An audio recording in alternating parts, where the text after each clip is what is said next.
পৃথিবীর সমস্ত মানুষ আদম আলাইহিস সালামের কাছে যাবে যে আমাদের পিতা, আপনি আমাদের সুপারিশ করুন। তিনি বলবেন যে আল্লাহ তাআলা আজকে যে পরিমাণ রাগান্বিত আছেন, পিছনে কখনোই এই পরিমাণ রাগান্বিত হন নাই এবং সামনেও কখনো রাগান্বিত হবেন না। আমি পারবো না, তুমি যাও, নূহ আলাইহিস সালামের কাছে যাও। নূহ আলাইহিস সালাম একই উত্তর দিবেন, মূসা আলাইহিস সালাম একই উত্তর দিবেন, ঈসা আলাইহিস সালাম একই উত্তর দিবেন যে না, আমি পারবো না। আজকে আল্লাহ সুবহানাহু ওয়া তাআলা যেই পরিমাণ রাগান্বিত হয়ে আছেন, পিছনে কখনো এই পরিমাণ রাগান্বিত হন নাই, সামনেও কখনো এই পরিমাণ রাগান্বিত হবেন না।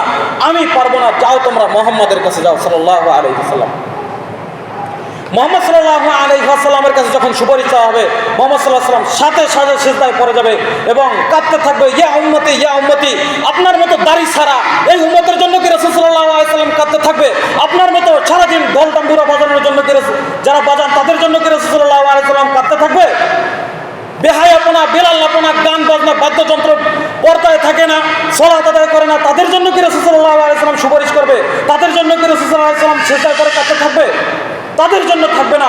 যারা সালাত আদায় করবে, যারা সিয়াম পালন করবে, যারা পরিপূর্ণ ইসলাম পালন করেছে, তাদের জন্য রাসূল সাল্লাল্লাহু আলাইহি ওয়াসাল্লাম সিজদায় পড়ে কাঁদতে থাকবে।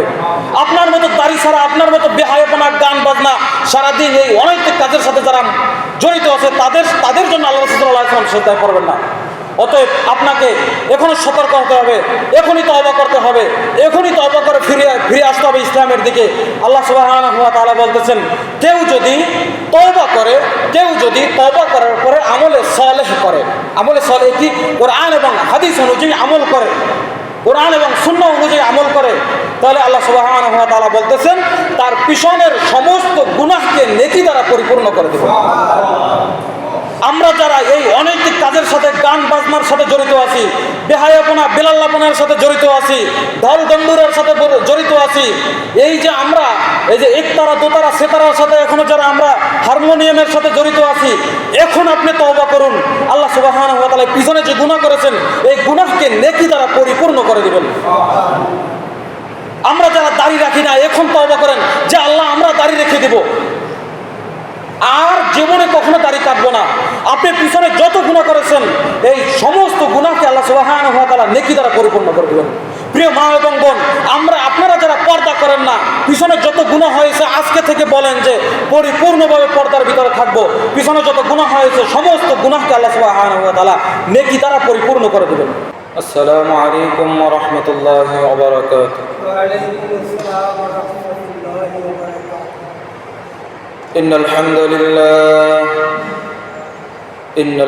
لله نحمده ونستعينه ونستغفره ونعوذ بالله من شرور أنفسنا ومن سيئات أعمالنا من يهده الله فلا مضل له ومن يضلله فلا هادي له أشهد أن لا إله إلا الله وحده لا شريك له وأشهد أن محمدا عبده ورسوله يا أيها الذين آمنوا اتقوا الله حق تقاته ولا تموتن إلا وأنتم مسلمون يا أيها الناس اتقوا ربكم الذي خلقكم من نفس واحدة وخلق منها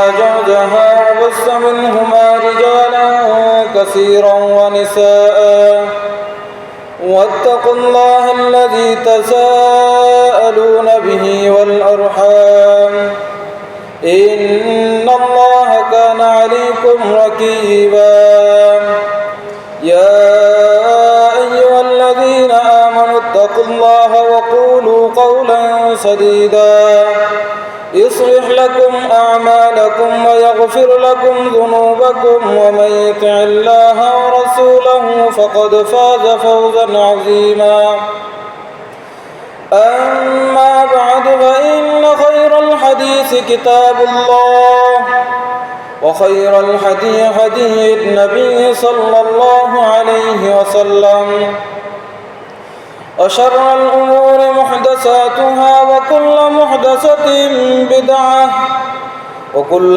بدعة ضلالة وكل ضلالة في النار. وقال الله تعالى في القرآن المجيد: ونفعنا وإياكم بذكر الحكيم.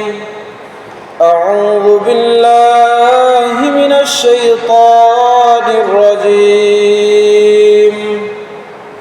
ومن الناس من يشتري لهو الحديث ليضل عن سبيل الله بغير علم ويتخذه هزوا أولئك لهم عذاب مهين. عن أبي مالك الأشعري رضي الله تعالى عنه قال: قال رسول الله صلى الله عليه وسلم: ليكونن من أمتي أقوام يستحلون الحر والحرير والخمر والمعازف. رواه البخاري.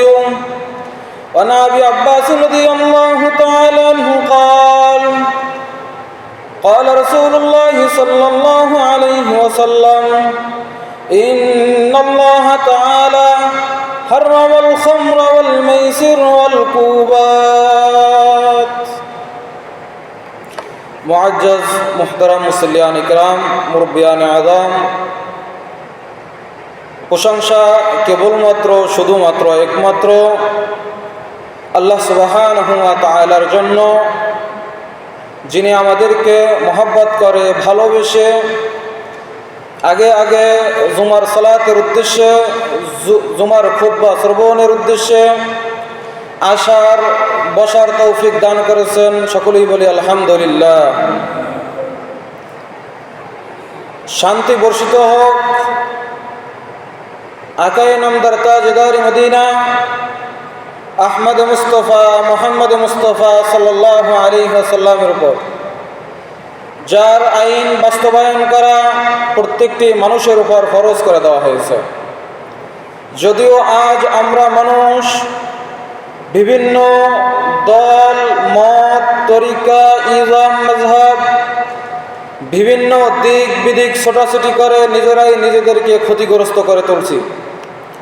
সেই আদর্শ নবী, আদর্শ ইমাম, ইমামুল মুরসালিন, খাতামুন নবিয়িন, ইমামে আযম, কায়নাতে আযম মুহাম্মদ সাল্লাল্লাহু আলাইহি ওয়াসাল্লামের উপরে দুরূদ বর্ষিত হোক। আমরা সকলেই পড়ি আল্লাহুম্মা সাল্লি আলাইহি আল্লাহুম্মা বারিক আলাইহি। প্রিয় হাজিরিন, আজ আমাদের জুমার খুতবার বিষয়বস্তু গান বাজনা, বাদ্যযন্ত্র। এই বিষয়ের উপরে কোরআন ও সহিহ হাদিস থেকে তত্ত্ববহুল আলোচনা করার চেষ্টা করব। আমা তৌফিক ইল্লা বিল্লাহ, আলাইহি তাওয়াক্কালতু ওয়া ইলাইহি উনীব। গান বাজনা, বাদ্যযন্ত্রের প্রতি আগ্রহী ব্যক্তির শাস্তি খুব ভয়াবহ, খুব অপমানজনক। যেহেতু এসব কাজের ভালো মন্দ স্বাদ চোখ ও কানের মাধ্যমে গ্রহণ করা হয়, সেহেতু আল্লাহ তাআলা এমন শাস্তি নির্ধারণ করেছেন যা অত্যন্ত কষ্টকর এবং বড় অপমানজনক। অবৈধ ক্রীড়া, কৌতুক, টিভি, সিনেমা, পেপার, পত্রিকা, রাস্তার মোড়ে মোড়ে অশ্লীল ছবি প্রদর্শন হারাম। অশ্লীল ক্যালেন্ডার, বই পুস্তক ক্রয় বিক্রয় করাও হারাম। এই শাস্তি, এই সম্পর্কে, এই বিষয়ের উপরে আল্লাহ সুবহানাহু ওয়া তাআলা কঠিন শাস্তি প্রস্তুত করে রেখেছেন।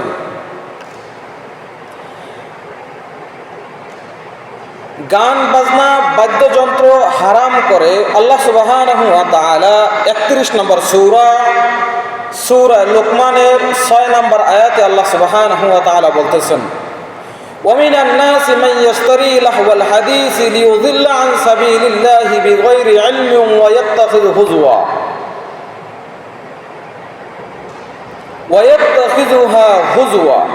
এখানে আল্লাহ সুবহানাহু ওয়া তাআলা বলতেছেন এক শ্রেণীর লোক আছে, এক শ্রেণীর লোক আছে যারা মানুষকে আল্লাহর পথ থেকে ভ্রান্ত করার উদ্দেশ্যে, আল্লাহর পথ থেকে অন্য পথে নেয়ার উদ্দেশ্যে, আল্লাহর হেদায়েতের পথ থেকে, কোরআন এবং হাদিসের পথ থেকে মানুষকে শয়তানের পথে নেওয়ার উদ্দেশ্যে অন্ধভাবে গান বাজনা বাদ্যযন্ত্র সংগ্রহ করে এবং তা নিয়ে ঠাট্টা বিদ্রুপ করে। গান বাজনা বাদ্যযন্ত্র নিয়ে কি করে?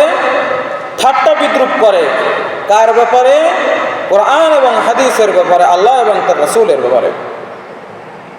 আল্লাহ সুবহানাহু ওয়া তাআলা এই আয়াতের শেষে বলতেছেন উলাইকা লাহুম আযাবুম মুহিন, তাদের জন্য রয়েছে অবমাননাকর শাস্তি, তাদের জন্য রয়েছে যন্ত্রণাদায়ক শাস্তি, তাদের জন্য রয়েছে লাঞ্ছনাকর শাস্তি।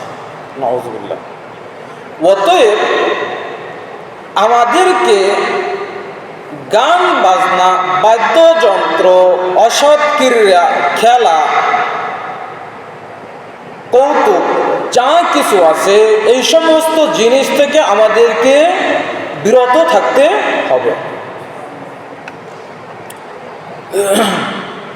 সহিহুল বুখারীর 5590 নম্বর হাদিসের ভিতরে ইমাম বুখারী রাহিমাহুল্লাহ একটি হাদিস নকল করেছেন। সে হাদিসটি বর্ণনা করেছেন আন আবি মালিক আল-আশআরী রাদিয়াল্লাহু তাআলা আনহু। তিনি বলতেছেন যে قال رسول الله صلى الله عليه وسلم, নবী সাল্লাল্লাহু আলাইহি ওয়াসাল্লাম বলেন, নবী সাল্লাল্লাহু আলাইহি ওয়াসাল্লাম কি বলেন? লা ইয়াকুনান্না মিন উম্মতি আকওয়ামুন ইয়াস্তাহিল্লুনা আল-হিররা ওয়াল হারিরা ওয়াল খামরা ওয়াল মাআজিফ। রাসূল সাল্লাল্লাহু আলাইহি ওয়াসাল্লাম বলেন অবশ্যই আমার পরে এমন কিছু লোক আসবে, কথা ভালো করে বুঝবেন। আল্লাহ রাসূল সাল্লাল্লাহু আলাইহি ওয়াসাল্লাম বলতেছেন যে অবশ্যই আমার পরে এমন কিছু লোক আসবে যারা জেনাকে হালাল মনে করবে, নাউযুবিল্লাহ, যারা রেশমি পোশাককে হালাল মনে করবে, যারা নেশাদার দ্রব্যকে হালাল মনে করবে, তারা গান বাজনা বাদ্যযন্ত্রকে হালাল মনে করবে, নাউযুবিল্লাহ। দেখেন এখানে রাসূল সাল্লাল্লাহু আলাইহি ওয়াসাল্লাম কি বললেন? প্রথম বলতেছেন আল হিররা। মানুষ কি করবে? মানুষ যারা জেনাকে হালাল মনে করবে, জেনা যে গুনাহ এইটা মনে করবে না, তারা জেনাকে হালাল মনে করবে। যার কারণে শালি এবং দুলাভাই, খালাতো ভাই, মামাতো ভাই, খালাতো বোন, ফুফাতো ভাই, এদের সাথে ভাবি দেবর, ভাবি ভাসুর, তারা কি করবে? জেনার ভিতরে লিপ্ত হবে, নাউযুবিল্লাহ। আজকাল যে এটা যে একটি জেনার অন্তর্ভুক্ত, এটা আমরা জানি না, এটা আমরা হালাল মনে করি। কিভাবে? আমাদের সমাজে একটি স্লোগান আছে ভাবিদের পক্ষ থেকে, মা এবং বোনদের পক্ষ থেকে। সেই স্লোগানটি হলো, তাদের এই ভাষ্যটি হলো যে ভাবি হলো মা সমতুল্য, নাউযুবিল্লাহ মিন যালিক, আউযু বিল্লাহি মিনাশ শাইতানির রাজিম। অথচ সাহাবায়ে কেরাম রিদওয়ানুল্লাহি তাআলা আনহুম আজমাইন নবী সাল্লাল্লাহু আলাইহি ওয়াসাল্লামকে প্রশ্ন করলেন, ইয়া রাসূলুল্লাহ, আপনি দেবর সম্পর্কে কিছু বলেন। নবী সাল্লাল্লাহু আলাইহি ওয়াসাল্লাম দেবর সম্পর্কে বললেন যে দেবর হলো মৃত্যু সমতুল্য। রাসূল সাল্লাল্লাহু আলাইহি ওয়াসাল্লাম কি বললেন? দেবর হলো মৃত্যু সমতুল্য। আর আমার দেশের সুশীল সমাজের মা এবং ভাবিরা বলতেছে দেবর হলো মায়ের মতো, নাউযুবিল্লাহ। তারা দেবর ভাবি তারা জেনার সাথে লিপ্ত, তারা পরস্পরে একে অপরের সাথে দেখা সাক্ষাৎ করে, ঘুরতে যায়, পার্কে যায়। রাসূল সাল্লাল্লাহু আলাইহি ওয়াসাল্লাম কি বললেন? আল হিররা, এমন সময় লোক আসবে যে তারা জেনাকে হালাল মনে করবে। 2 নম্বরে রাসূল সাল্লাল্লাহু আলাইহি ওয়াসাল্লাম বলতেছেন ওয়াল হারিরা, তারা রেশমি পোশাককে হালাল মনে করবে। অর্থাৎ পুরুষের জন্য রাসূল সাল্লাল্লাহু আলাইহি ওয়াসাল্লাম রেশমি পোশাককে, রেশম যে একটি পোকা আছে এখান থেকে কিছু সুতা বের হয়, এই সুতা দিয়ে যে পোশাকটি তৈরি হয় এটি পুরুষের জন্য দুনিয়াতে বসে হারাম, কিন্তু দুনিয়ার কিছু পুরুষ থাকবে তারা এটাকে হালাল মনে করবে, তারা এটাকে ব্যবহার করবে, হালাল মনে করে। 3 নম্বরে রাসূল সাল্লাল্লাহু আলাইহি ওয়াসাল্লাম বলতেছেন আল খামরা, নেশাদার দ্রব্যকে হালাল মনে করবে। নেশাদার দ্রব্যকে তারা হালাল মনে করে, ভক্ষণ করবে, তারা সেবন করবে। নেশাদার দ্রব্য কি কি? আমরা নেশাদার দ্রব্য বলতে বুঝি মদ, ইয়াবা, ফেন্সিডিল, গাঁজা, এইভাবে কয়েকটি জিনিসই আমরা বুঝি নেশাদার দ্রব্য। যেগুলো ভক্ষণ করলে, যেগুলো সেবন করলে মাথা বিগড়িয়ে যায়, সেগুলোই হলো নেশাদার দ্রব্য। জর্দা যদি পরিমাণে বেশি কেউ সেবন করে তাহলে তার মাথা বিগড়িয়ে যাবে। কেউ যদি সিগারেট বেশি পরিমাণ সেবন করে তাহলে তার মাথা বিগড়িয়ে যাবে। এই গুল কেউ যদি বেশি পরিমাণ নেয়, ব্যবহার করে, সেবন করে তাহলে তার মাথা বিগড়িয়ে যাবে। এই যে গুল আমাদের সমাজের কিছু মানুষ ব্যবহার করে এবং যারা বিক্রি করে, জর্দা যারা সেবন করে, যারা বিক্রি করে, সিগারেট, বিড়ি যারা ব্যবহার করে, যারা সেবন করে, যারা বিক্রি করে, এগুলো হালাল মনে করে, এগুলো কেউ হারাম মনে করে না। আমাদের সমাজের মানুষ হারাম মনে করে ইয়াবা, ফেন্সিডিল, গাঁজা এবং মদকে হারাম মনে করে, কিন্তু জর্দা, বিড়ি, সিগারেট, গুল, হাদা পাতা একে কি করে না? হারাম মনে করে না। অথচ রাসূল সাল্লাল্লাহু আলাইহি ওয়াসাল্লাম এগুলাও, এই রাসূল সাল্লাল্লাহু আলাইহি ওয়াসাল্লাম হাদিস থেকে যে সূত্র পাই আমরা, সেখান থেকে জর্দা, বিড়ি, গুল, ইয়াবা, ফেন্সিডিল, ইয়াবাগুলো আছে, এগুলো সবই এগুলোর অন্তর্ভুক্ত। তা এমন সময় কিছু লোক আসবে যে তারা নেশাদার দ্রব্যকেও হালাল মনে করবে, তারা বিক্রিকেও হালাল মনে করবে, তারা সেবনকেও হালাল মনে করবে। যার কারণে আজ আমরা মুসলিম দাবি করি, আজ আমরা ইমানদার দাবি করি, আজ আমরা 5 ওয়াক্ত সালাত আদায় করি, আমাদের দোকানে এই নেশাদার দ্রব্য বিক্রি হয়। এবং 5 ওয়াক্ত নামাজি ব্যক্তি, হজ আদায়কারী ব্যক্তি, হাজী সাহেব, তিনিও এই তার মুখে বড় বড় দাড়ি, তার মুখে কি হাতের ভিতরে সিগারেট থাকে, নাউজুবিল্লাহ। অথচ আল্লাহ রাসূল সাল্লাল্লাহু আলাইহি ওয়াসাল্লাম বলেছেন এগুলো হারাম। শেষ জমানায় এমন কিছু মানুষ আসবে যারা একে হালাল মনে করে সেবন করবে। 4 নম্বরে রাসূল সাল্লাল্লাহু আলাইহি ওয়াসাল্লাম বলতেছেন ওয়াল মাআজিফ, এবং বাদ্যযন্ত্র, গান বাজনাকে হালাল মনে করবে। যার কারণেই তো আজকে বিবাহের অনুষ্ঠানে গান বাজনা চলে, যার কারণেই তো আজকে দোকানের ভিতরে গান বাজনা চলে, টিভি চলে, যার কারণে তো আজকে দোকানের ভিতরে সিনেমা চলে, নাটক চলে। যেই দোকানে টিভি নাই ওই দোকানে ক্রেতা নাই, যেই দোকানে টিভি নাই ওই দোকানে ক্রেতা নাই। প্রিয় হাজিরিন, আল্লাহ রাসূল সাল্লাল্লাহু আলাইহি ওয়াসাল্লাম কি বললেন তাহলে? আল্লাহ রাসূল সাল্লাল্লাহু আলাইহি ওয়াসাল্লাম বলতেছেন অবশ্যই আমার পরে এমন কিছু লোক আসবে যারা জেনাকে হালাল মনে করবে, তারা রেশমি পোশাককে হালাল মনে করবে, তারা বাদ্যযন্ত্র, গান বাজনাকে হালাল মনে করবে, এবং তারা নেশাদার দ্রব্যকেও হালাল মনে করবে। নাউজুবিল্লাহ। আল্লাহ তাআলা আমাদেরকে হেফাজত করুক, এই সমস্ত হারাম থেকে আল্লাহ তাআলা আমাদেরকে হেফাজত করুন, আল্লাহুম্মা আমিন। প্রিয় হাজিরিন, মিশকাতুল মাসাবির 4503 নম্বর হাদিসের ভিতরে একটি হাদিস এনেছেন। হাদিসটি বর্ণনা করেছেন আব্বাস রাদিয়াল্লাহু তাআলা আনহু। আব্বাস রাদিয়াল্লাহু তাআলা আনহু বলতেছেন যে নবী সাল্লাল্লাহু আলাইহি ওয়াসাল্লাম বলেছেন ইন্নাল্লাহ তাআলা, নিশ্চয়ই আল্লাহ সুবহানাহু ওয়া তাআলা হারামাল খামরা, নেশাদার দ্রব্য মদকে আল্লাহ তাআলা হারাম করেছেন। ওয়াল মাইসির, এবং জুয়াকে আল্লাহ তাআলা হারাম করেছেন। ওয়াল কুবাত, ঢোল তবলাকে আল্লাহ সুবহানাহু ওয়া তাআলা হারাম করেছেন। এখানে আসেন, এক নম্বরে কি বলেছেন? হারামাল খামরা, নেশাদার দ্রব্য আল্লাহ তাআলা হারাম করেছেন। দুই নম্বরে এই হাদিসের ভিতর উল্লেখ আছে যে ওয়াল মাইসির, জুয়াকে আল্লাহ সুবহানাহু ওয়া তাআলা হারাম করেছেন। দেখেন আজ আমরা কিভাবে জুয়ার সাথে লিপ্ত। বিকেল হলে মোবাইল নিয়ে চায়ের দোকানে বসে যায়, বিভিন্ন মাঠে বসে যায়, তারা মোবাইল নিয়ে বসে তারা জুয়া খেলতে থাকে। এই মোবাইলের ভিতরে লুডো আছে, এই লুডো কি করে জুয়া বাজি ধরে খেলতে থাকে, তাস খেলতে থাকে, তারপরে আরও কি কি আছে এগুলো সবই হলো আপনার মাইসির, এগুলো সবই হলো জুয়ার অন্তর্ভুক্ত।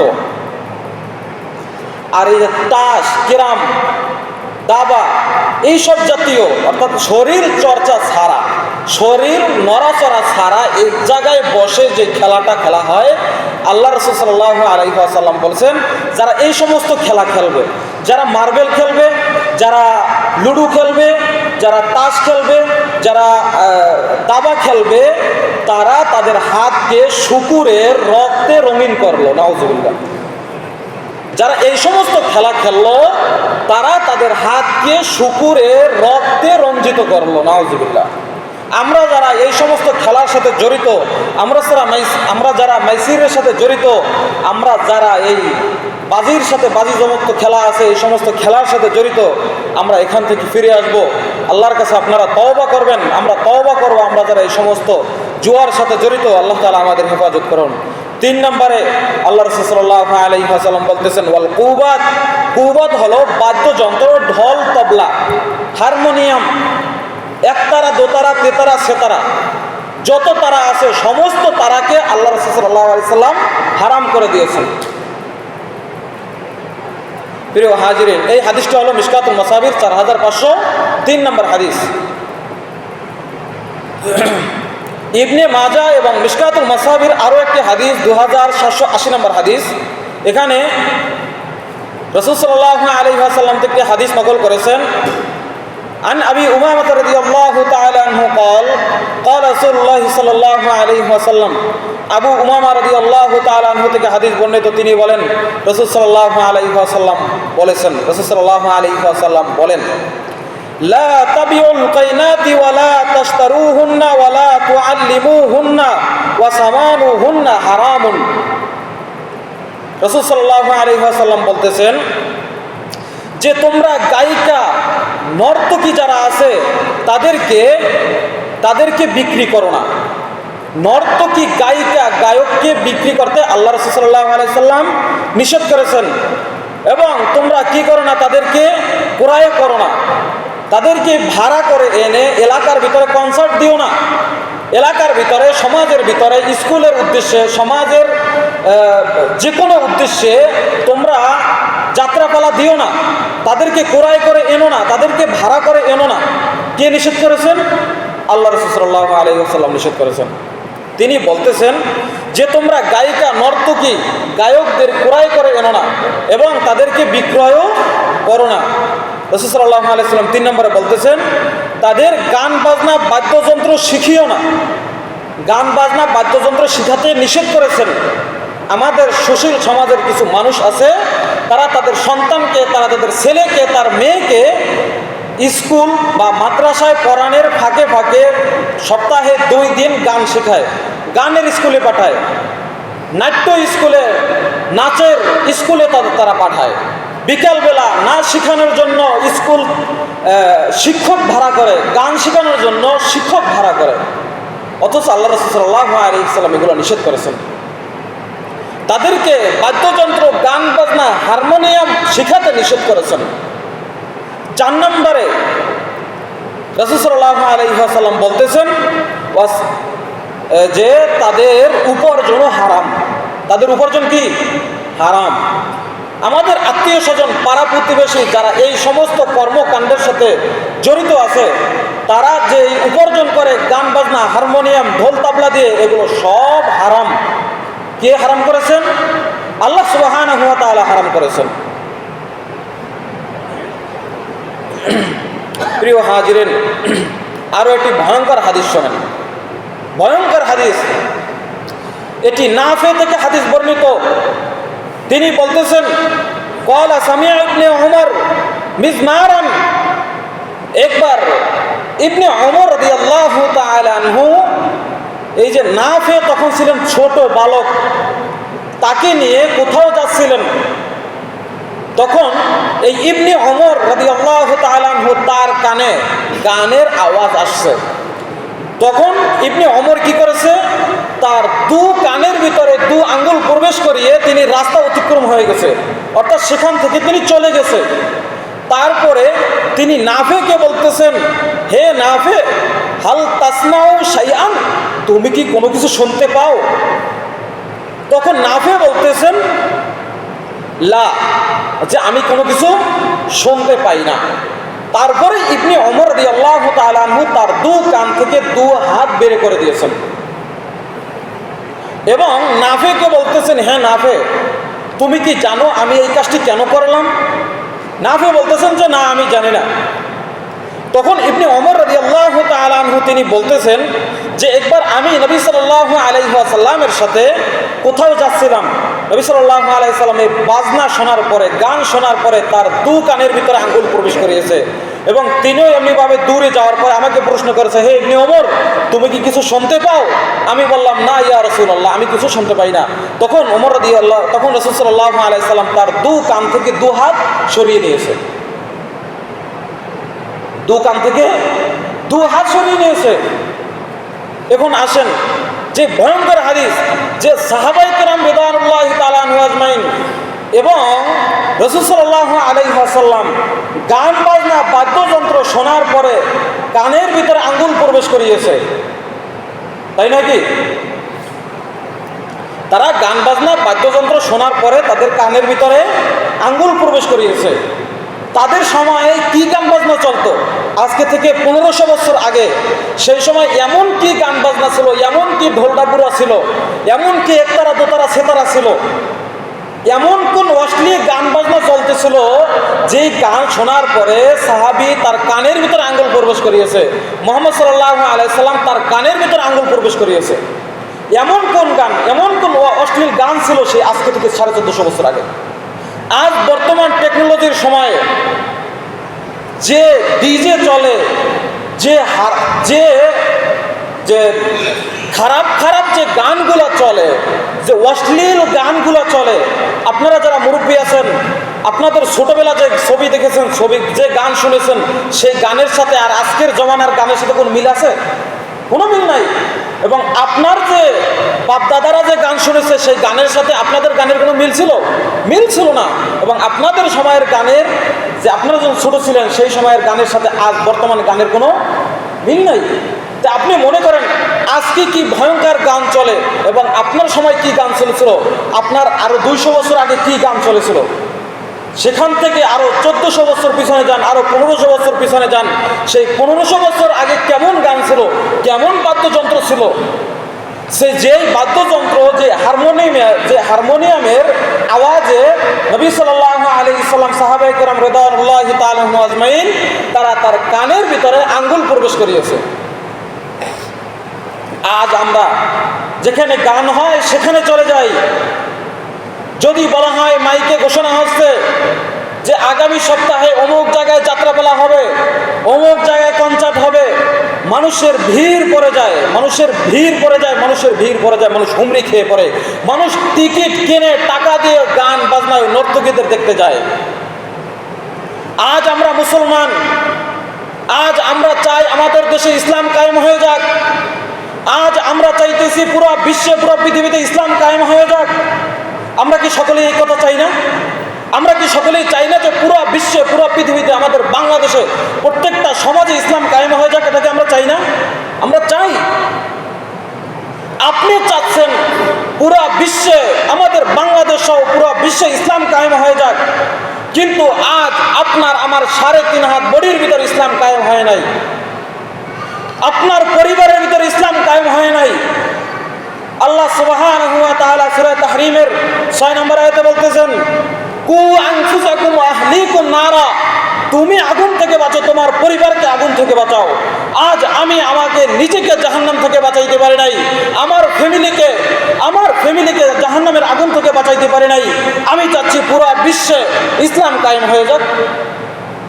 প্রত্যেকটা ব্যক্তি যখন ন্যায়পরায়ণ হবে, প্রত্যেকটা ব্যক্তি যখন আদলবান হয়ে যাবে, প্রত্যেকটা ব্যক্তির ভিতরে যখন ইসলাম কায়েম হয়ে যাবে, প্রত্যেকটা ফ্যামিলির ভিতরে যখন ইসলাম কায়েম হয়ে যাবে, তখন পুরো বিশ্বে, পুরো পৃথিবীতে অটোমেটিক ইসলাম কায়েম হয়ে যাবে।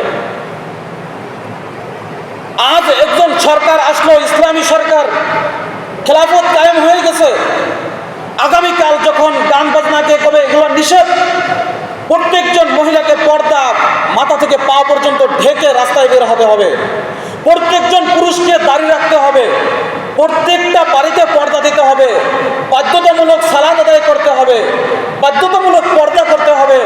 তখনই আপনি আমি রাস্তায় নামবো ওই সরকারকে, ওই খেলাফত থেকে, সরকারের গদি থেকে তাকে নামানোর জন্য আমরা রাস্তায় নামবো মিছিল মিটিং করার জন্য। কারণ কি, আপনার ভিতরে আমার ভিতরে এখন পর্যন্ত ইসলাম পরিপূর্ণ ঢোকে নাই।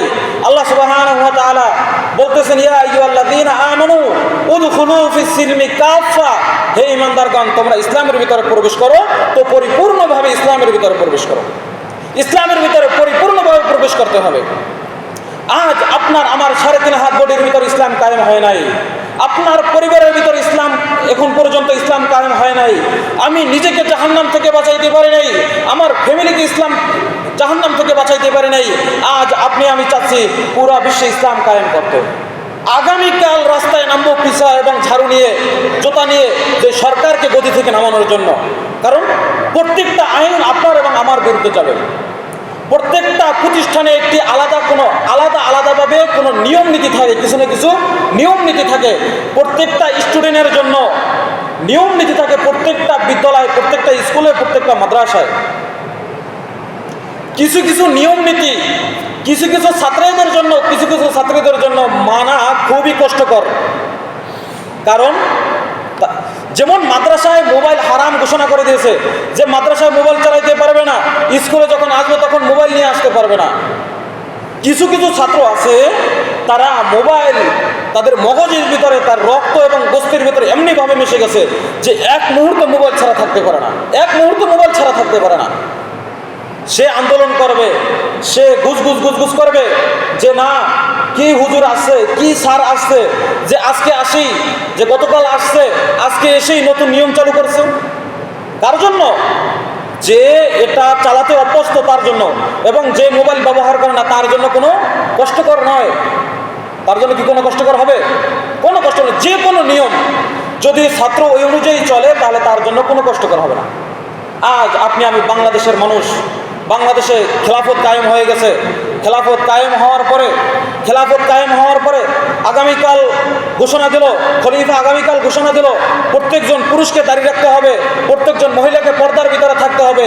এই পুরুষ এবং মহিলা তারা পরের দিন রাস্তায় নামবে ঝাড়ু এবং জুতা নিয়ে, ওই খলিফাকে রাষ্ট্র থেকে নামানোর জন্য, ওই খলিফাকে গদি থেকে নামানোর জন্য।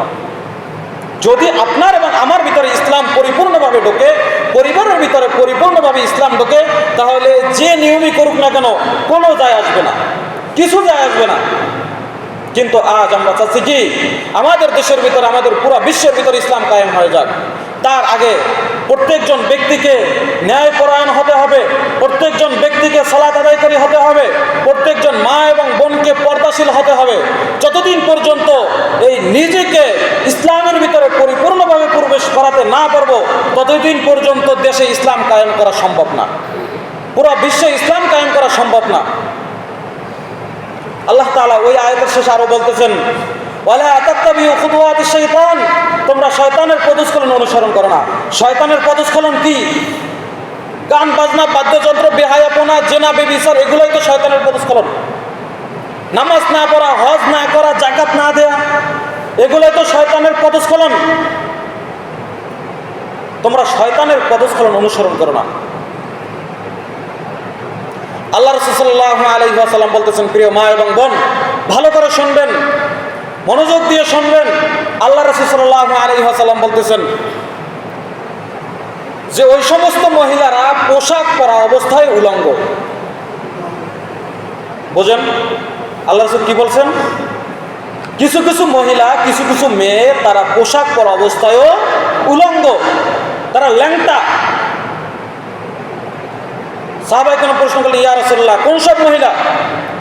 তিনি বলতেছেন, রাসূল সাল্লাল্লাহু আলাইহি সাল্লাম বলতেছেন, এমন পোশাক মহিলারা পরে যেই পোশাক পরে পুরুষকে আকৃষ্ট করে। এখানে পুরুষ বলতে স্বামীকে না, ভিন পুরুষকে, যে হারাম যে সমস্ত পুরুষের সাথে দেখা দেয়া, এই সমস্ত পুরুষকে আকৃষ্ট করার জন্য যেই সমস্ত পোশাক পরে যে সমস্ত মহিলারা, তাদেরকে আল্লাহ রাসূল সাল্লাল্লাহু আলাইহি সাল্লাম বলেছেন তারা পোশাক পরা অবস্থায় উলঙ্গ। যারা পারফিউম ব্যবহার করে, কলেজ, ভার্সিটি, বিভিন্ন জায়গায় বেড়াতে যায়, তাদেরকে আল্লাহ রাসূল সাল্লাল্লাহু আলাইহি সাল্লাম এই কথা বলেছেন। রাসূল সাল্লাল্লাহু আলাইহি সাল্লাম ওই সমস্ত মহিলাকে লানত করেছেন যারা উটের কুজের মতো মাথার উপরে চুল বাঁধে। উটের কুজ চেনেন? উটের কুজ না চিনলে ষাঁড় গরু, বলদ গরুর পিঠের উপরে যেটা থাকে না, ঝুট, এই ঝুটের মতো এর মতো মাথার উপরে যদি কোনো মহিলা, কোনো মেয়ে চুল বাঁধে, ওই সমস্ত মহিলাকে আল্লাহ রাসূল সাল্লাল্লাহু আলাইহি সাল্লাম লানত করেছেন। তারা জান্নাতে যাবে না, তারা জান্নাতের ঘেরানও পাবে না। এখন আপনারা, আমরা যারা উপস্থিত হয়েছি, আমরা যারা উপস্থিত হয়েছি মা এবং বোন, আপনারা কারা কারা চুল এভাবে বাঁধেন? আপনার কোন মেয়ে চুল এভাবে বাঁধে? আপনার কোন আত্মীয় স্বজন এভাবে চুল বাঁধে? পুরুষ যারা উপস্থিত হয়েছে, আপনার কোন মেয়ে, কোন স্ত্রী, কোন পুত্রবধূ এভাবে চুল বাঁধে? আপনাকে নিষেধ করতে হবে। আপনার পরিবারের ভিতরে ইসলাম প্রবেশ করাতে হবে। যতদিন পর্যন্ত আপনার পরিবারে ইসলাম প্রবেশ করবে না, ততদিন পর্যন্ত দেশে ইসলাম কায়েম হবে না। প্রিয় হাজিরিন, এই যে নাফে থেকে হাদিসটি বললাম যে আব্দুল্লাহ ইবনে ওমর রাদিয়াল্লাহু তাআলা আনহু গান শোনার পরে তার দু কানের ভিতরে আঙ্গুল প্রবেশ করিয়েছে। আজ আপনি হাজী সাহেব হজ করে আসছেন, আপনার ছেলের বিবাহে আপনি বাদ্যযন্ত্র আনছেন, আপনি বলতেছেন যে আমার কথা তারা শোনে না। আপনার পরিবারে কেন ইসলাম প্রবেশ করার নাই? আপনি দায়ুস, ওই সমস্ত পুরুষ দায়ুস, তারা জাহান্নামে যাবে, তারা জান্নাতের ঘেরান পাবে না। আল্লাহ সুবহানাহু ওয়া তাআলা ওই দায়ুস পুরুষের দিকে কিয়ামতের ময়দানে তাকাবেন না, তাদের সাথে কথা বলবে না, তারা জান্নাতের ঘেরান পাবে না, তারা জান্নাতে তো প্রবেশ করবেই না। কোন সমস্ত পুরুষ দায়ুস? যেই সমস্ত পুরুষ তার অধীনস্থ মহিলাকে পরিপূর্ণভাবে ইসলামের ভিতরে দাখিল করাইতে পারে নাই, প্রবেশ করাইতে পারে নাই, ওই সমস্ত পুরুষ হলো দায়ুস। প্রিয় দিনী ভাই ও বোন, আমাদেরকে জান্নাতে যেতে হবে, জাহান্নাম থেকে বাঁচতে হবে। আল্লাহুম্মা আদখিলনিল জান্নাতা ওয়া আজিরনা মিনান নার, আল্লাহুম্মা আমিন। আমাদেরকে জান্নাতে যেতে হবে, জাহান্নাম থেকে বাঁচতে হবে। আমাদের পরিবার, আমরা ব্যক্তি এখন পর্যন্ত যারা ইসলাম মানি না, আমাদেরকে এখন থেকেই মানতে হবে, আমাদেরকে মানতে হবে। আরও একটি কথা শুনুন, যখন মানুষ মারা যাওয়ার পরে কবরে যখন লাশ রাখে, তখন একটি দোয়া পড়ে। সেই দোয়াটি কি বলেন? বিসমিল্লাহি আলা মিল্লাতে রাসূলিল্লাহ। অর্থ কি? আমি আল্লাহর নামে রাখলাম, রাসূলের তরিকায় রাখলাম। আমি আল্লাহর নামে রাখলাম বিসমিল্লাহি আলা মিল্লাতে রাসূলিল্লাহ। আমি আল্লাহর নামে রাখলাম, রাসূলের তরিকায় রাখলাম। আজ জীবন ওই ব্যক্তি পর্দা করে নাই, আজ জীবন ইসলাম অনুযায়ী চলে নাই, তার পরিবারের ভিতরে ইসলাম কায়েম করতে পারে নাই, পরিবারের ভিতরে কোরআন কেউ পড়তে পারে না, নিজে কোরআন পড়তে পারে না, নিজে হাদিস পড়তে পারে না, গোটা জিন্দেগিতে কখনোই কোরআন পড়ে দেখে নাই, আজান দিতে পারে না, একামত দিতে পারে না, তাশাহুদ পড়তে পারে না, দোয়া মাসুরা পড়তে পারে না, দোয়ায়ে কুনুত পড়তে পারে না, সালাত কিভাবে পড়তে হয় এটা জানে না। তাকে যখন কবরে রাখে এবং ওই ব্যক্তি আজীবন একতারা দোতারা সেতারা বাজিয়ে আসছে, ঢোল ডাম্বুরা বাজিয়ে আসছে, তারা ডুগডুগি বাজিয়ে আসছে, মৃত্যুর পরে বলতেছে বিসমিল্লাহি আলা মিল্লাতে রাসূলিল্লাহ। রাখেন শুধু কবরের কাজ শেষ করে শুধু বাড়িতে ফিরে আসেন, দেখেন ফেরেশতারা তাদের সাথে কি আচরণ করে। যখনই প্রশ্ন করবে মান রব্বুকা, তোমার রব কে, আমার দীনুকা, আমার নবিয়ুকা, তোমার দিন কি, তোমার ধর্ম কি, তোমার নবীকে, তখন এই মুনাফিক ব্যক্তি, এই পাপিষ্ঠ ব্যক্তি বেহায়ার মতো বলবে, হাদিসের ভিতরে এভাবে আসছে, হা হা হা লা হা আদরি, যে হায় হায় আমি কিছুই জানি না, হায় হায় আমি কিছুই জানি না, এভাবে শুধু বলতে থাকবে কবরের ভিতরে। আর যে ব্যক্তি এই প্রশ্নের উত্তর দিতে পারবে তাকে ফেরেশতারা প্রশ্ন করবে যে তুমি এগুলো কোথা থেকে শিখলে? ওই ব্যক্তি, ওই মুমিন, ওই ইমানদার ব্যক্তি বলবে যে আমি আল্লাহর কোরআন থেকে শিখেছি। সুবহানাল্লাহি ওয়া বিহামদিহি সুবহানাল্লাহিল আযীম। তা আপনি তো কোরআনই পড়তে পারেন না, আপনি তো হাদিসই পড়তে পারেন না, আপনি কবরের ভিতরে যখন রাখা হবে তখন আপনি কি বলবেন? আপনি সূরা ফাতিহা এখন পর্যন্ত শুদ্ধ করে পড়তে পারেন না, আপনার 2 পা কবরে চলে যাচ্ছে, এখন পর্যন্ত সূরা ফাতিহাটা আপনি শুদ্ধ করে পড়তে পারেন না। তাছাড়াও দুরূদ শরীফ সালাত কিভাবে পড়তে হয় আপনি পড়তে পারেন না। সালাতের ভিতরে তাকিয়ে আপনি এদিক ওদিক দেখেন, ফ্যান কোনটা ঘোরে না, ঘড়িতে কয়টা বাজে, ইমাম সাহেব এখন পর্যন্ত নামাজ কেন শেষ করে না? যখন নামাজে আসে রুকুতে যখন ইমাম সাহেব একটু সময় বেশি নেয়, সেজদার ভিতরে সময় যখন একটু বেশি নেয়, তখন শরীরের ভিতরে জ্বালা শুরু হয়ে যায়, শরীরের ভিতরে জ্বালা শুরু হয়ে যায়। কেন ইমাম সাহেব শুরু করে না? আজকে জুমার দিন, জুমার কিছু আমল আছে না? জুমার দিন রাসূল সাল্লাল্লাহু আলাইহি সাল্লাম বলেছেন জুমার দিন হলো ঈদের দিন। এই জুমার দিনের কিছু আমল আছে, সকাল সকাল গোসল করতে হবে, সারাদিনের ভিতরে বেশি বেশি দুরূদ পড়তে হবে। আজ আমরা যারা উপস্থিত আছি কয়বার দুরূদ পড়েছি রাসূলের উপরে? সূরা কাহাফ তেলাওয়াত করতে হয় জুমার দিন। আমরা কয়জনে সূরা কাহাফ তেলাওয়াত করেছি বা কয়জনে শ্রবণ করেছি? আমাদের প্রত্যেকের কাছে মোবাইল আছে, মোবাইল ছেড়ে তো আমরা সূরা কাহাফটা শুনতে পারি। কয়জনে আজ আমরা শুনেছি, কয়জনে আজ আমরা পড়েছি? রাসূল সাল্লাল্লাহু আলাইহি সাল্লাম বলতেছেন কেউ যদি সূরা কাহাফ পড়ে, কারো যদি সূরা কাহাফের প্রথম 10 আয়াত মুখস্থ থাকে, তাহলে দাজ্জালের ফিতনা থেকে সে রক্ষা পাবে। এই দাজ্জালের ফিতনার ভয়াবহতা প্রত্যেকজন নবী তার উম্মতদেরকে সতর্ক করে গেছেন, এবং আমাদের নবী মুহাম্মদ সাল্লাল্লাহু আলাইহি সাল্লাম আজ থেকে 1500 বছর আগে সতর্ক করে গেছেন। এখন পর্যন্ত দাজ্জাল আসে নাই। দাজ্জাল ভয়াবহ একটি রূপ নিয়ে আসবে, ভয়াবহ একটি ফিতনা নিয়ে আসবে। কারো যদি সূরা কাহাফের প্রথম 10 আয়াত মুখস্থ থাকে, তাহলে দাজ্জালের ফিতনা থেকে সে রক্ষা পাবে। সুবহানাল্লাহ। আজ আমরা কয়জনে পড়েছি, কয়জনে শুনেছি? জুমার দিন আগে আগে মসজিদে আসতে হবে, খতিব সাহেবের কাছাকাছি বসতে হবে, কোনো কথা বলা যাবে না। কেউ যদি সর্বপ্রথম জুমার দিন মসজিদে প্রবেশ করে এই নিয়েতে গোসল করে সুন্দর করে যে আমি একমাত্র নামাজের উদ্দেশ্যে, খুতবা শ্রবণের উদ্দেশ্যে মসজিদে যাচ্ছি, আজানের আগে কেউ যদি মসজিদে প্রবেশ করে, আল্লাহ রাসূল সাল্লাল্লাহু আলাইহি সাল্লাম বলেছেন সেজন্য আল্লাহর রাস্তায় একটি উট সদকা করলো।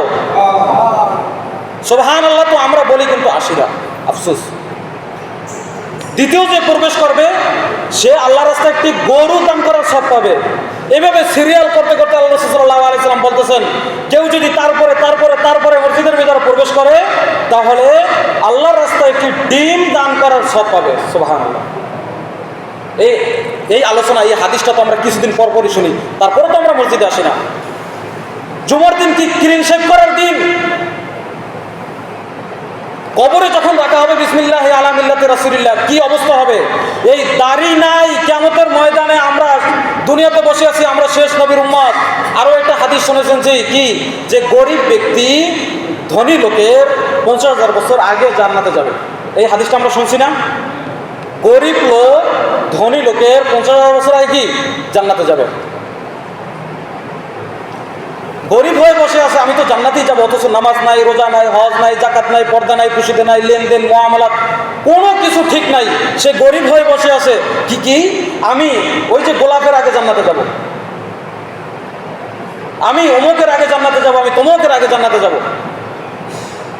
নাউজুবিল্লাহ। আল্লাহ তাআলা আমাদেরকে দ্বীনের সঠিক বুঝ দান করুন।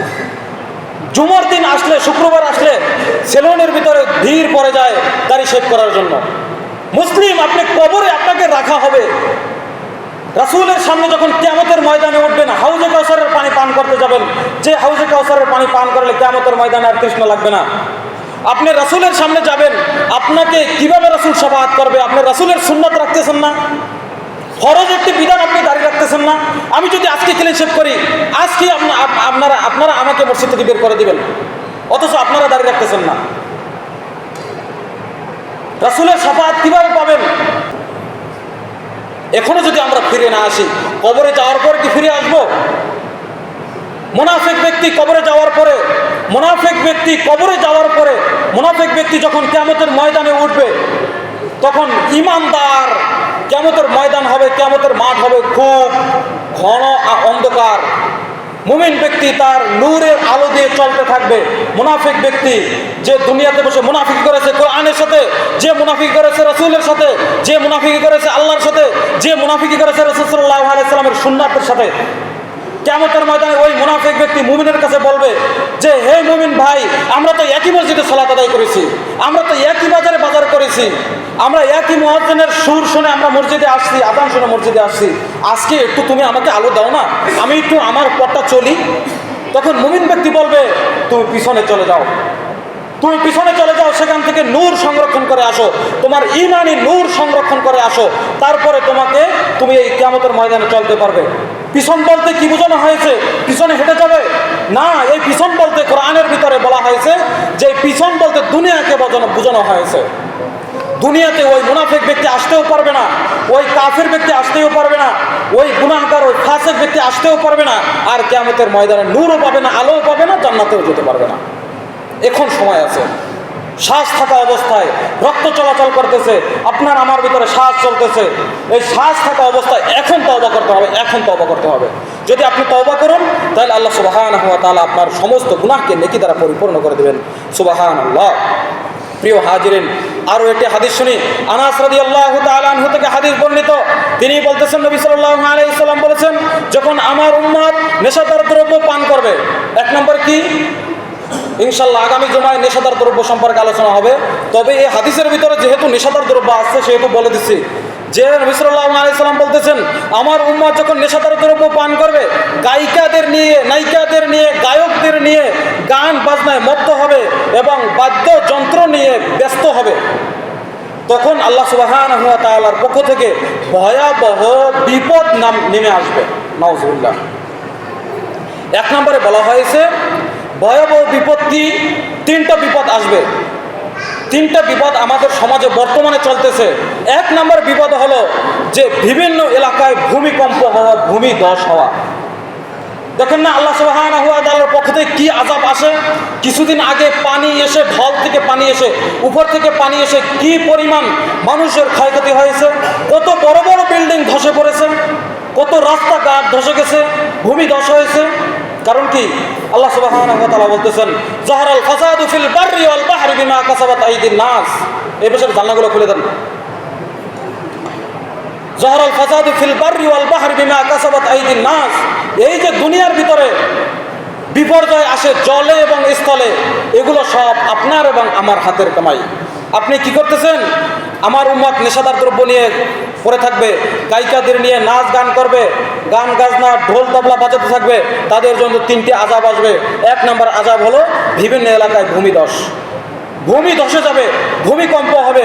দুই নম্বর রাসূল সাল্লাল্লাহু আলাইহি সাল্লাম বলতেছেন, উপর থেকে অথবা কোনো জাতির পক্ষ থেকে জুলুম অত্যাচার চাপিয়ে দেওয়া হবে। আল্লাহ তাআলার আকাশ থেকে, আল্লাহ তাআলার পক্ষ থেকে কোনো আযাব আসবে, অথবা কোনো জাতির পক্ষ থেকে, কোনো লীগের পক্ষ থেকে আল্লাহ সুবহানাহু ওয়া তাআলা আযাব চাপিয়ে দেবে। আল্লাহ সুবহানাহু ওয়া তাআলা কি করবে? অত্যাচার চাপিয়ে দেবে, জুলুম চাপিয়ে দেবে।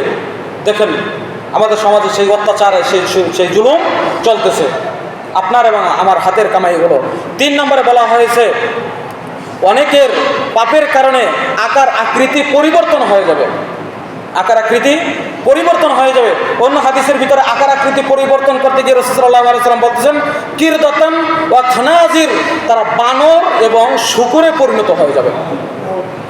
এমন সময় আসবে যারা গান বাজনা বাদ্যযন্ত্র এই অনৈতিক কাজের সাথে জড়িত, তারা রাত সকাল উদযাপন করবে, সকালে ঘুম থেকে উঠবে, তারা কি হয়ে যে বানর এবং শূকর হয়, অথবা সরাসরি বানর এবং শূকর হয়ে উঠতে পারে, অথবা তাদের কি বলে ওটাকে, যে আচরণ বানর এবং শূকরের মতো হয়ে যাবে। বানর যেমন মানুষের পোষ মানে, তেমনি ভাবে মানুষ পশ্চিমাদের পোষ মানবে, পশ্চিমা যেভাবে বলবে সেভাবেই চলবে। শূকর কোথায় থাকে? পৃথিবীর ভিতর সব থেকে নোংরা জায়গা যেখানে, সেখানে শূকর থাকে। তাই এই মানুষগুলো তারা নোংরামি করতে থাকবে, মেয়ের সাথে জেনা করবে। দেখেন না এখন নাতির সাথে জেনা করে, মা ছেলের সাথে জেনা করে, ছেলে মায়ের সাথে জেনা করে, নাউজুবিল্লাহ। নানি নাতনির সাথে জেনা করে, নাতি নানির সাথে জেনা করে। শূকর যেমনি ভাবে ছেলে মেয়েকে চেনে না, যার সাথে পারে তার সাথেই সহবাস করে, সঙ্গম করে, তেমনি ভাবে মানুষও এইভাবে করতে থাকবে। প্রিয় হাজিরিন, এই হাদিসের ভিতরে সাল্লাল্লাহু আলাইহি সাল্লাম কি বলতেছেন যে অনেকের পাপের কারণে তাদের আকার আকৃতি পরিবর্তন হয়ে যাবে। তবে এই গজবের মূল তিনটি কারণ আছে। একটি কারণ হলো যে তারা মদ পান করবে, তারা নেশাদার দ্রব্য পান করবে। 1 নম্বর, তারা নেশাদার দ্রব্য পান করবে, তারা বিক্রয় করবে। 2 নম্বরে বলা হয়েছে নায়িকাদের নিয়ে, গায়িকাদের নিয়ে, নর্তকীদেরকে নিয়ে, যারা গান বাজনা বাজায় তাদেরকে নিয়ে নাচ গানে মত্ত থাকবে। 3 নম্বরে বলা হয়েছে তারা বাদ্যযন্ত্র বলতে আমরা যা বুঝি, বাদ্যযন্ত্র বলতে আমরা যা কিছু জানি, এই বাদ্যযন্ত্রের কারণে তারা কি করবে, বাদ্যযন্ত্রের প্রতি আগ্রহী থাকবে। এই জন্য আল্লাহ তাআলার পক্ষ থেকে এই সমস্ত আযাব নেমে আসবে।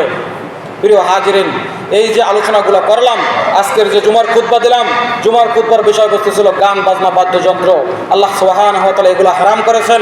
গান বাজনা বাদ্যযন্ত্র আল্লাহ সুবহানাহু ওয়া তাআলা হারাম করেছেন। এখান থেকে আমাদেরকে ফিরে আসতে হবে।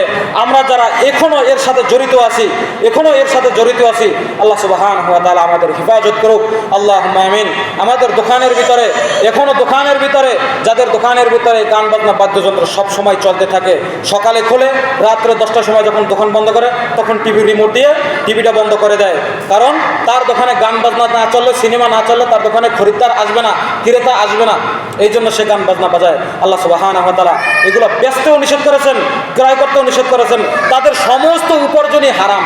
একথা রাসূল সাল্লাল্লাহু আলাইহি সাল্লাম বলেছেন, আপনি যদি আমার বিরুদ্ধে সালাতের পরে বলেন কিছুই করেন নাই, আমি রাসূলের হাদিস আপনাকে শুনাইলাম, আমি রাসূলের হাদিস অনুবাদ করে আপনাকে শুনাইলাম। বিক্রি করাও হারাম, ক্রয় করাও হারাম, এবং এদের উপার্জনও হারাম। আল্লাহ তাআলা বলেছেন কিভাবে হারাম, শুকুর যেভাবে হারাম। গু কেউ খায়, গু পায়খানা কেউ খায়, কেন খায় না? হারাম এই জন্য খায় না, না ঘৃণা লাগে এই জন্য খায় না? ঘৃণা লাগে এই জন্য খায় না। যদি ঘৃণা না লাগতো তাহলে গু খাইতো। আল্লাহ তাআলা তো সুদকে হারাম করে দিয়েছেন, আমরা কেন সুদ খাই? গু যেভাবে হারাম, গু যেভাবে ঘৃণা করি, সেভাবে আমরা সুদ এবং ঘুষকে আমরা কি করতে পারি নাই, আমাদের মগজের ভিতরে ঢুকাইতে পারি নাই। গান বাজনা বেহায়াপনাকে আমরা আমাদের মাথার ভিতরে ঢুকাইতে পারি নাই। এই জন্য এখনো আমরা এর সাথে জড়িত। আল্লাহ সুবহানাহু ওয়া তাআলা আমাদের হেফাজত করুক। আল্লাহুম্মা আমিন। ওয়া আখিরি দাওয়ানা আলহামদুলিল্লাহি রাব্বিল আলামিন।